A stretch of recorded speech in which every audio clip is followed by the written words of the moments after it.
ಇವತ್ತು ಹಾಲಿ ಮುಖ್ಯಮಂತ್ರಿ ಮತ್ತು ಮಾಜಿ ಮುಖ್ಯಮಂತ್ರಿ ಪರಸ್ಪರರ ಎರಡು ಪ್ರಕರಣಗಳಿಗೆ ಸಂಬಂಧಪಟ್ಟಂತೆ ಮಾತನಾಡ್ತಾ ಇದ್ರು. ಅದರಲ್ಲಿ ಒಂದು ಶಿವರಾಮ ಕಾರಂತ ಬಡಾವಣೆ ಕೇಸ್ ಓಪನ್ ಮಾಡಬೇಕಾ? ನಾಗೇಂದ್ರ ಪ್ರಸಾದ್ ಅವರೇ, ವಿಷಯ ಹೀಗಿರಬೇಕಾದ್ರೆ ಎರಡೂ ಕಡೆಯಿಂದ ಫೈಟ್ ಆಗಲಿ ಬಿಡಿ, ಇಬ್ಬರ ಬಂಡವಾಳವು ಆಚೆ ಬರಲಿ. ಸತ್ಯ ಇದ್ರೆ ಸತ್ಯ, ಸುಳ್ಳಿದ್ರೆ ಸುಳ್ಳು. ಇದನ್ನ ಬೇಕಾದಾಗ ರಾಜಕೀಯಕ್ಕೆ ಬಳಸೋದು ಯಾಕೆ? ಕೋರ್ಟ್ ಆವರಣದಲ್ಲಿ ಇಡೀ ವಿಚಾರಗಳನ್ನ ಸರ್ಕಾರ ಉಳಿಸ್ಕೊಳ್ಬೇಕಾದ್ರೆ ಒಂದು ಆರೋಪ, ಸರ್ಕಾರ ಉರುಳಿಸ್ಬೇಕಾದ್ರೆ ಒಂದು ಆರೋಪ, ಇದ್ಯಾಕೆ? ಈಗ ಬೇಕಾದಾಗ ಉಪಯೋಗಿಸ್ಕೊತಾ ಇರ್ತಕ್ಕಂಥವ್ರು ಯಾರು ಅಂತಕ್ಕಂಥದ್ದು ಒಂದು ಸ್ಪಷ್ಟವಾಗಿದೆ. ಇದು 2006ನೇ ಇಸ್ವಿ ಕೇಸು. ಅವ್ರದ್ದೇ ಆದಂಥ ಸರ್ಕಾರ ಇತ್ತು, 3 ಜನ ಮುಖ್ಯಮಂತ್ರಿಗಳಿದ್ರು, 2 ಉಪಮುಖ್ಯಮಂತ್ರಿಗಳಿದ್ರು. ಮಾಡ್ಬೋದಿತ್ತಲ್ಲ ಇವತ್ತಿನವರೆಗೂ. ತೆರೆದು ಸನ್ಮಾನ್ಯ ಕುಮಾರಸ್ವಾಮಿ ಅವರ ಜೀವನದ ಚರಿತ್ರೆ ತೆರೆದು ಬಿಟ್ಟ ಯಾರು ಬೇಕಾದ್ರೂ ಕಾನೂನಿದೆ ಇದಕ್ಕೆ. ಅದರಲ್ಲಿ ಏನು ಅಡ್ಡಿ ಏನಿಲ್ಲ. ಯಾರಾದ್ರೂ ಅಡ್ಡಿ ಮಾಡಿದ್ರಾ? ಸನ್ಮಾನ್ಯ BJ ಪುಟ್ಟಸ್ವಾಮಿ ಅವರು ಹೇಳ್ತಾ ಇದ್ರು 1962 ಅಂತ ಇತಿಹಾಸ. ಸನ್ಮಾನ್ಯ ದೇವೇಗೌಡರ ಬಗ್ಗೆ ಮಾತನಾಡ್ತಕ್ಕಂಥ ನೈತಿಕ ಹಕ್ಕು ಅವ್ರಿಗಿಲ್ಲ. ಯಾವುದೇ ಕಾರಣಕ್ಕೂ ಆವತ್ತಿಂದ ಇವತ್ತಿನ ತನಕ ಒಂದು ಸರಿಯಾದಂತ ಪ್ರತಿಪಕ್ಷವಾಗಿ ಇವತ್ತು ಇವ್ರು ಕೆಲಸ ಮಾಡಿದ್ರೆ ಇವತ್ತಿನವರೆಗೂ ಈ ತನಿಖೆದಲ್ಲಿ ತೋರಿಸಬಹುದಿತ್ತಲ್ಲ. ಏನಾದ್ರೂ 20-30 ವರ್ಷಗಳ ಇತಿಹಾಸವನ್ನು ಅವ್ರು ಯಾವುದೋ ದೊಡ್ಡ ನಾನು ಒಂದು ಗುಮ್ಮ ಇದೆ ಬಿಡ್ತೀನಿ. ರವಿಕುಮಾರ್ ಅವರು ಒಂದು ಆರೋಪ ಮಾಡಿದ್ರು. MLC ರವಿಕುಮಾರ್ ಅವರು ಒಂದು ಆರೋಪವನ್ನ ಮಾಡಿದ್ರು. 1962ರಲ್ಲಿ 2 ಎಕರೆ ಜಮೀನು ಅಷ್ಟೇ ದೇವೇಗೌಡರ ಬಳಿ ಇತ್ತು. ಕೋಟಿ ಆಸ್ತಿ ಮಾಡ್ಕೊಂಡಿದ್ದಾರೆ ಇವರು. ಯಡಿಯೂರಪ್ಪನವರಿಗೆ ಪರ್ಸೆಂಟೇಜ್ ಪಿತಾಮಹ ಅಂತ ಕುಮಾರಸ್ವಾಮಿ ಅವರು ಕರೀತಾರೆ. ಹಾಗಾದ್ರೆ ದೇವೇಗೌಡರು 1000 ಕೋಟಿ ಮಾಡಿದಾರಲ್ಲ, ಇದರ ಐಡಿಯಾವನ್ನ ಕರ್ನಾಟಕ ರಾಜ್ಯದ ರೈತರಿಗೆ ಕೊಟ್ಟು ಬಿಡ್ಲಿ, ಅವರು ಕೂಡ ಶ್ರೀಮಂತರಾಗ್ಲಿ ಎಂದ್ರು. ಸನ್ಮಾನ್ಯ ದೇವೇಗೌಡರು ಇವತ್ತು ರಾಜಕಾರಣಕ್ಕೆ ಬಂದಿರೋರಲ್ಲ, ಇವತ್ತಲ್ಲ. 1962ನೇ ಇಸ್ವಿಯಿಂದ ಅವರ ಆಸ್ತಿ ವಿವರಗಳನ್ನ ಜನಗಳ ಮುಂದೆ ಇಟ್ಟಿದ್ದಾರೆ. ಯಾರು ಈ ವಿಷಯವನ್ನು ಎತ್ತಿದ್ದಾರೆ ಮಧ್ಯಾಹ್ನ ಮಹಾನುಭಾವರು, ಅವ್ರ ಇತಿಹಾಸ ಒಂದ್ಸತಿ ಕೇಳಿ ಅವ್ರು ಎಲ್ಲಿದ್ರು, ಹೇಗಿದ್ರು, ಎಲ್ಲಿಂದ ಬಂದ್ರು. ಬ್ರಿಜೇಶ್ ಕಾಳಪ್ಪನವರೇ, ಒಂದು ಪ್ರಶ್ನೆ ಇದೆ. ಸಿದ್ದರಾಮಯ್ಯನವರು 5 ವರ್ಷಗಳ ಕಾಲ ಮುಖ್ಯಮಂತ್ರಿ ಆಗಿದ್ರು. ಯಡಿಯೂರಪ್ಪನವರು ಅನಂತರದಲ್ಲಿ ಶೆಟ್ಟರ್ ಅವರು, ಸದಾನಂದ ಗೌಡರ ಅವಧಿ ಮುಗಿದ ನಂತರದಲ್ಲಿ ಇಮಿಡಿಯೇಟ್ ಸಿದ್ದರಾಮಯ್ಯನವರು ಆಗಿದ್ದು. ಯಾಕೆ ಸಿದ್ದರಾಮಯ್ಯನವರು ಯಾವ ಕೇಸನ್ನು ಓಪನ್ ಮಾಡಲಿಲ್ವಲ್ಲ?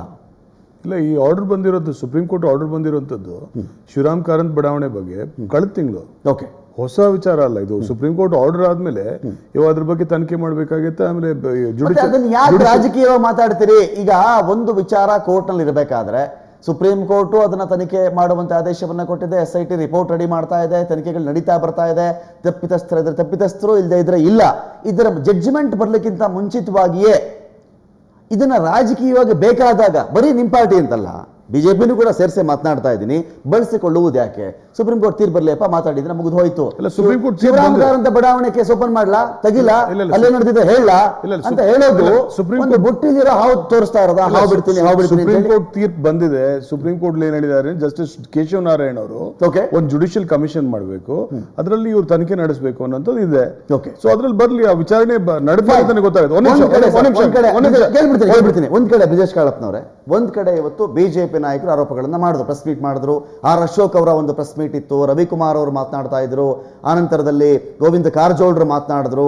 ಈ ರೀತಿಯಾಗಿ ಸಾಲಾಗಿ ಬಿಜೆಪಿ ನಾಯಕರು ಒಂದಷ್ಟು ಪಟ್ಟಿ ಇಟ್ಕೊಂಡು ಈ ದಾಖಲೆ, ಪುಟ್ಟಸ್ವಾಮಿ ಅವರು ಕೂಡ ಮಾತನಾಡ್ತಾ ಇದ್ರು, ಎಲ್ಲೆಲ್ಲ ಜಮೀನು ಮಾಡ್ಕೊಂಡಿದ್ದಾರೆ ದೇವೇಗೌಡರ ಫ್ಯಾಮಿಲಿ, ನೋಡಿ ದಾಖಲೆ ಇದೆ ಅಂತ ಮಾತನಾಡ್ತಾ ಇದ್ರು. ನನ್ನ ಪ್ರಶ್ನೆ ನೇರವಾಗಿ, ಕೆಲವು ದಿನಗಳ ಹಿಂದೆ ಅಥವಾ ಕೆಲವು ಗಂಟೆಗಳ ಹಿಂದೆ ಎ ಮಂಜು ಅವರು ಒಂದಷ್ಟು ಆರೋಪಗಳನ್ನು ಮಾಡಿದ್ರು. ಎ ಮಂಜು ಅವರು ತೀರಾ ಸಿದ್ದರಾಮಯ್ಯನವರ ಸರ್ಕಾರದಲ್ಲಿ ಸಿಲ್ಕ್ ಅಂಡ್ ಮಿಲ್ಕ್ ಮಿನಿಸ್ಟರ್, 2 ಖಾತೆ ನಿಭಾಯಿಸಿದಂಥವ್ರು, ಜವಾಬ್ದಾರಿಯುತ ಸ್ಥಾನದಲ್ಲಿದ್ದಂಥವ್ರು. ಎ ಮಂಜು ಅವರನ್ನ ಕಾಂಗ್ರೆಸ್ ಪಕ್ಷ ಓನ್ ಮಾಡುತ್ತಾ ಡಿಸೋನ್ ಮಾಡುತ್ತಾ ಅಂತ ನೋಡಿ. ಇವಾಗ ಎರಡು ವಿಚಾರ ಇರುತ್ತೆ. ಒಂದು, ಇವಾಗ ಎ ಮಂಜು ಅವರು ಹೇಳಿರುವಂಥದ್ದು ಅದು ಕಂಪ್ಲೀಟ್ಲಿ ಅವರು ವೈಯಕ್ತಿಕ ಅಭಿಪ್ರಾಯ ಇರುತ್ತೆ, ಪಾರ್ಟಿ ಸ್ಟ್ಯಾಂಡ್ ಅಲ್ಲ ಅದು.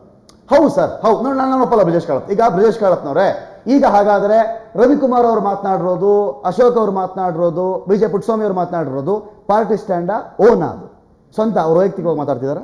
ಸರ್, ಇವಾಗ ಹಾಗಿರೋ ಒಂದು ಕೇಳ್ತೀವಿ. ಇಫ್ ಇಟ್ ಈಸ್ ಓನ್, ಇದು ಓನ್ ಅಂತ ಆದ್ರೆ ಯಾವುದು? ಎ ಮಂಜು ಅವರು ಅದೊಂದು ವೈಯಕ್ತಿಕ ಹೇಳಿಕೆ. ನೀವು ಮೈತ್ರಿ ಸರ್ಕಾರದ ಪಾರ್ಟ್ನರ್ ಆಗಿರೋ ಕಾರಣಕ್ಕೆ ಅದನ್ನು ಡಿಸೈನ್ ಮಾಡ್ಲಿಕ್ಕೆ ನೀವು ರೆಡಿ ಇದ್ರೆ ಇಷ್ಟು ಹೇಳಿಕೆಗಳನ್ನು ಅವರು ಹೇಳ್ಬಿಡ್ತಾರಪ್ಪ ಈಸಿಯಾಗಿ. ಇಲ್ಲ ರೀ, ಏನೋ ವೈಯಕ್ತಿಕ ಮಾತಾಡ್ಕೊಂಡಿದ್ದಾರೆ, ದೇವೇಗೌಡರದಂಗೆ ಏನಿಲ್ಲ ಹೇಳ್ಬಿಡ್ಬಹುದು. ನಿಮ್ಮ ಮೈತ್ರಿ ಸರ್ಕಾರದ ಪಾಲುದಾರರಾಗಿರೋ ಕಾರಣಕ್ಕೆ ಒಂದು ಗಂಭೀರವಾಗಿರ್ತಕ್ಕಂಥ ಆರೋಪವನ್ನ ಇನ್ನು ಕೈಗೆ ಎತ್ಕೊಂಡ್ರೆ ಮೈತ್ರಿ ಕೆಟ್ಟೋಗ್ಬಿಟ್ಟು ನಮ್ಮ ಸರ್ಕಾರದಲ್ಲಿ ಬಿದ್ದೋಗುತ್ತೆ ಅನ್ನೋ ಕಾರಣಕ್ಕೆ ಎ ಮಂಜು ಅವ್ರನ್ನ ಸ್ಪೇರ್ ಮಾಡ್ತಿದ್ದೀರಾ, ದೂರ ನಿಲ್ಲಿಸ್ತಾ ಇದ್ದೀರಾ ನೀವು. ಈ ಸಂಬಂಧ ಇಲ್ಲ ಕಣಪ್ಪ, ನೀನು ಯಾರು ನನಗೆ ಗೊತ್ತಿಲ್ಲಪ್ಪ ಮಾತಾಡ್ತಾ ಇದ್ದೀರಾ ನೀವು. ನಾ ಒಂದು ವಿಚಾರ ಕೇಳ್ತೀನಿ ನಿಮಗೆ. ಡಾಕ್ಟರ್ ಸುಬ್ರಹ್ಮಣ್ಯ ಸ್ವಾಮಿ ಒಂದು ಸ್ಟೇಟ್ಮೆಂಟ್ ಕೊಟ್ಟರು ಮೊನ್ನೆ. ಈ ಪೆಟ್ರೋಲ್ ದರ 48 ರೂಪಾಯಿ ಇರಬೇಕಾಗಿತ್ತು, ಈ ಸರ್ಕಾರ ಇಷ್ಟು 80 ಮೇಲೆ ಮಾಡಿಬಿಟ್ಟಿದೆಯಲ್ಲ, ಇದು ಓಪನ್ ದರೋಡೆ ಅಂತ ಅವ್ರು ಹೇಳಿದ್ದಾರೆ, ಒಂದು ಹೇಳಿಕೆ ಕೊಟ್ಟಿದ್ದಾರೆ. ಅದನ್ನ ಬಿಜೆಪಿ ಒಪ್ಪಿಡ್ಲಿ. ಇದು ಅವ್ರ ಕೇಳ್ತೀನಿ ಸರ್, ನಾನು ಅವ್ರನ್ನ ಬಿಡಲ್ಲ. ನಾನು ಅವ್ರನ್ನ ಬಿಡದೇ ಇರಲ್ಲ ಸರ್, ನಿಮ್ಮ ಟರ್ನ್ ಆದ್ಮೇಲೆ ಅವ್ರದೇ ಟರ್ನ್ ಇರೋದು. ನನ್ನ ನೇರ ಪ್ರಶ್ನೆ ಇರ್ತಕ್ಕಂಥದ್ದು ಇಲ್ಲಿ ಇಷ್ಟೇ ವಿಚಾರ. ಮಂಜು ಅವರು ಪ್ರಜ್ವಲ್ ರೇವಣ್ಣ ಅವ್ರನ್ನೆಲ್ಲ ಹೇಳಿದ್ರು, ಇಷ್ಟು ಎಕರೆ 50 ಎಕರೆ ಚಿಲ್ಲರೆ ಇಂತಿಂಥ ಕಡೆ ಮಾಡ್ಕೊಂಡಿದ್ದಾರೆ, ಲ್ಯಾಂಡ್ಲೆಸ್ ಅಂತ ಹೇಳೋದು ಇವರು ಫ್ಯಾಮಿಲಿಯವರು, ಅಲ್ಲಲ್ಲಿ ಜಮೀನು ಮಾಡ್ಕೊಳ್ಳೋದು ಅಂತ ಮಾತನಾಡಿದ್ರು. ಇದನ್ನ ನಾವು ಸತ್ಯ ಅಂತ ನಂಬಣವಾ? ಈ ಕಾಂಗ್ರೆಸ್ ಪಕ್ಷ ಮಂಜು ಅವ್ರನ್ನ ಈ ಕಾರಣದಲ್ಲಿ ಸಪೋರ್ಟ್ ಮಾಡುತ್ತಾ, ಅಥವಾ ಇಲ್ಲ ಮೈತ್ರಿ ಸರ್ಕಾರದ ಪಾಲುದಾರರಾಗಿದ್ದೀವಿ ನಾವು, ಇಲ್ಲಿ ಮಾತನಾಡ್ಬಿಟ್ರೆ ಕೆಲಸ ಕೆಟ್ಟೋಗುತ್ತೆ, ಕುಮಾರಸ್ವಾಮಿ ಅವರು ಬೇಸರ ಮಾಡ್ಕೊಂಡ್ಬಿಡ್ತಾರೆ, ರೇವಣ್ಣಂಗೆ ಸಿಟ್ಟು ಬರುತ್ತೆ, ದೇವೇಗೌಡರಿಗೆ ಮುನಿಸ್ಕೊಂಡ್ಬಿಡ್ತಾರೆ ಅನ್ನೋ ಕಾರಣಕ್ಕೆ ಮಂಜು ಅವ್ರನ್ನ ನೀವು ಓನ್ ಮಾಡ್ತಾ ಇಲ್ವ ಈ ವಿಚಾರದಲ್ಲಿ? ಇಲ್ಲ, ಅದಕ್ಕೂ ಇದಕ್ಕೂ ಕನೆಕ್ಷನ್ ಇಲ್ಲ ಸರ್. ಕನೆಕ್ಷನ್ ಇದೆ ಸರ್. ಹಾಗಾದ್ರೆ ಬಿಜೆಪಿ ಅವರು ಮಾಡತಕ್ಕಂಥ ಅಷ್ಟು ಆರೋಪಗಳನ್ನ ಏನಂತ ಹೇಳ್ತೀರಿ? ವೈಯಕ್ತಿಕ ಹೇಳಿಕೆಗಳಾವು ಅಥವಾ ಪಾರ್ಟಿ ಸ್ಟ್ಯಾಂಡ್ ಆದ? ಒಂದು ನಿಮಿಷ ರಮಕಾಂತ್, ಇವಾಗ ಒಂದು ವಿಚಾರ ನೀವು ಕರೆಕ್ಟಾಗಿ ಕೇಳಿದ್ರಿ. ಇವ್ರು ನಿಮ್ಮ ಸರ್ಕಾರ ಇತ್ತು, ನೀವೇನಿಗೆ ಆಕ್ಟ್ ಮಾಡಲಿಲ್ಲ ಅಂತ. ಇವ್ರ ಸರ್ಕಾರ ಇತ್ತು, ಇವ್ರು ಆಕ್ಟ್ ಮಾಡ್ಬೇಕಾಗಿತ್ತು, ಮಾಡಲಿಲ್ಲ. ಜನತಕಲ್ ಆಗ್ಲಿ ಏನೇ ಆಗ್ಲಿ, ಆಯ್ತಾ? ಸರಿ, ಇವಾಗ 4 ವರ್ಷದಿಂದ ಚೌಕಿದಾರ್ ಇದಾರಲ್ಲ, ದೇಶಕ್ಕೆ ಚೌಕಿದಾರ್ ಇದಾರಲ್ಲ, ಇದೆಲ್ಲ ತೆಗಿಬೇಕಾಗಿದೆ. ಲೋಕಲ್ ಇಶ್ಯೂ ಮಾತಾಡ್ತಾ ಇದ್ದೀನಿ ಸರ್. ನಾನು ಪೂರ್ತಿ ಲೋಕಲ್ ಇಶ್ಯೂ ಸರ್. ಇದು ಹಾಸನದಲ್ಲಿ ಪ್ರಧಾನಮಂತ್ರಿ ಸರ್, ಈಗ ಪ್ರಧಾನಮಂತ್ರಿಗಳು ಕೇಳ್ತೀನಿ ಸರ್, ನೀವು ಅವ್ರನ್ನ ನಾನು ಖಂಡಿತ ಕೇಳ್ತೀನಿ. ಮೈತ್ರಿ ಸರ್ಕಾರದ ಪಾಲುದಾರ ಪಕ್ಷವಾಗಿರ್ತಕ್ಕಂಥ ಕಾಂಗ್ರೆಸ್ ಪಕ್ಷ ಒಂದು ವೇಳೆ ರೇವಣ್ಣ ಅವ್ರು ಮಾಡಿರ್ತಕ್ಕಂಥ ಹಗರಣ ನಿಜವೇ ಅಂತ ನಿಮಗೂ ಮನವರಿಕೆ ಆದ್ರೆ ಹೋರಾಟ ಮಾಡ್ತೀರಾ? ಹೊಂದಾಣಿಕೆ ಮಾಡ್ಕೊಂಡು ಅಡ್ಜಸ್ಟ್ ಮಾಡ್ಕೊಂಡು 5 ವರ್ಷ ತಳ್ಳಿಬಿಡೋಣ? ಖಂಡಿತವಾಗ್ಲೂ ಹೋರಾಟ ಮಾಡ್ತೀವಿ. ಅದರಲ್ಲಿ ಪಾಪ ಮಂಜು ಅವರು ಒಬ್ಬರೇ ಅಲ್ಲಿ ಬೆಳಗ್ಗೆ ರಾತ್ರಿ ಸಾಯಂಕಾಲ ಒಬ್ಬರೇ ಮಾತಾಡ್ತಾ ಇದ್ದಾರೆ. ಕಾಂಗ್ರೆಸ್ ಪಕ್ಷದ ಕಡೆಯಿಂದ ಒಬ್ಬ ನಾಯಕ ಅಲ್ಲ, ಪಾಪ ಅಂತ ನೀವು ಸುಬ್ರಹ್ಮಣ್ಯ ಸ್ವಾಮಿ ಬಗ್ಗೆನೂ ಹೇಳಿ. ಸರ್ ನಾನು ಹೇಳ್ತೀನಿ, ನಾನು ಖಂಡಿತ ಕೇಳ್ತೀನಿ ಸರ್. ನಾನು ಕೇಳ್ತಿರೋದಿಲ್ಲಿ ರಾಜಿ ಆಗ್ಬಿಟ್ಟಿದ್ದೀರಿ ಇಬ್ರು. ಹಗರಣಕ್ಕೂ ರಾಜಿ, ದರೋಡೆಗೂ ರಾಜಿ, ಲೂಟಿಗೂ ರಾಜಿ, ಸರ್ಕಾರ ಬಿದ್ದೋಗ್ಬಿಡುತ್ತಲ್ಲ, ಆ ಭಯ ಇದೆ ನಿಮಗೆ? Simple issue. ನಾವು ಮೊನ್ನೆವರೆಗೂ ನಮ್ಮ ಸಂಪೂರ್ಣ ಸರ್ಕಾರ ಇತ್ತು, ಕಾಂಗ್ರೆಸ್ ಸಂಪೂರ್ಣವಾದ ಸರ್ಕಾರ ಇತ್ತು. ಈ ಇನ್ಫಾರ್ಮೇಶನ್ ಮಂಜು ಅವ್ರ ಹೇಳಿಕೆ ಪ್ರಕಾರನೇ ಇದು ಅಟ್ಲೀಸ್ಟ್ 1.5 ವರ್ಷದಿಂದ ಇದೆ, ಆಯ್ತಾ? ಅಕಸ್ಮಾತ್ ನಮ್ಮ ಸರ್ಕಾರ ಆಕ್ಟ್ ಮಾಡಲಿಲ್ಲ ಅಂತ ಹೇಳಿದ್ರೆ ಅದಕ್ಕೆ ಮತ್ತೆ ಮಂಜು ಅವರು ಸುಳ್ಳು ಹೇಳಿದ್ರೆ ಸಿದ್ದರಾಮಯ್ಯ ಅವರು ಸುಮ್ಮನಿದ್ರು. ನಾನು ಅದ್ರ ಬಗ್ಗೆ ಬಗ್ಗೆ ಮಾತಾಡ್ತಾರೆ, ದಂಗೆ ಹೇಳಿ ಅಂತ ಕರೆ ಕೊಡ್ತಾರೆ, ಧಮಕಿ ರಾಜಕಾರಣ ನಡೀತಾ ಬರ್ತಾ ಇದೆ.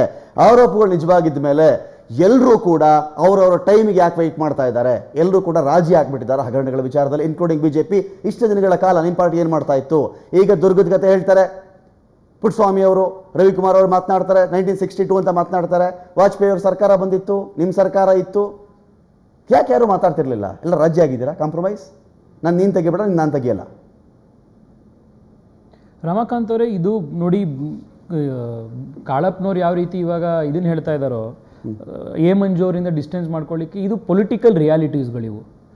ಇದನ್ನು ನಾನು ಇಲ್ಲಿ ಭಾಳ ಕಿರ್ಚಿ ಮಾತನಾಡ್ಬೋದು, ನಮ್ಮ JDS ಕಾಂಗ್ರೆಸ್ನ ಸ್ನೇಹಿತರು ಕಿರ್ಚಿ ಹೇಳ್ಬೋದು ಹಿಂಗೆ ಹೀಗೆ ಅಂತ. ಅದು ಯಾವ್ದ್ರೆ ನೋಡೋವಂಥ ಜನಕ್ಕೆ ಇದು ಎಲ್ಲರೂ ಅವರೊಂದು ಹೇಳ್ತಾ ಇದ್ದಾರೆ ಅಂತ ಅನ್ಸುತ್ತೆ. ಎಲ್ಲರೂ ಬೆತ್ತಲಾಗ್ತಾ ಇದ್ದಾರೆ ತೇಜಸ್ವಿ.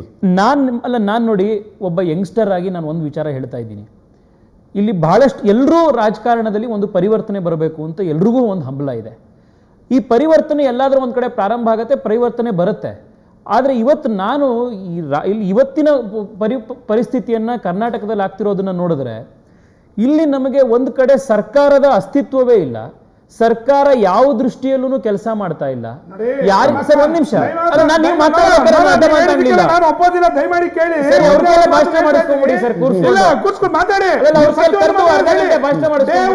ಇವತ್ತು ಈ ಸರ್ಕಾರವನ್ನು ಬೀಳಿಸಲೇಬೇಕು ಅಂತ ಒಂದೇ ಒಂದು ನೀವು ಮಾತನಾಡಬೇಕಾದ್ರೆ ನಾನು ಮಾತನಾಡಿಲ್ಲ.